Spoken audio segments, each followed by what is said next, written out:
Hello मित्रांनो आणि त्यांच्या मैत्रिणींनो, तर आज आपण बनवणार आहोत मुंबईचा स्पेशल वडापाव.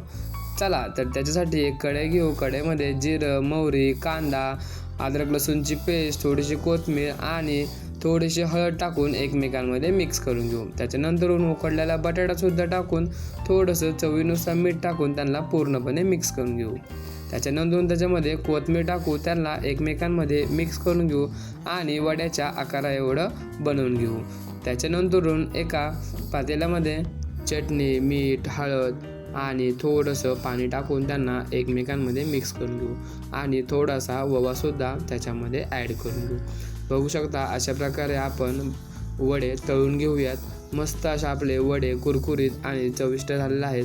तर त्याला एका पावमध्ये मस्त असं टाकून त्याच्यावरती एक मिरची घेऊ आणि एका प्लेटवरती घेऊन बाल्कनीमध्ये बसून मस्त असं वडापावचा आनंद घेऊ. हा टेस्टी वडापाव खाऊन माझा भाचा तर एकदम खुशच झाला.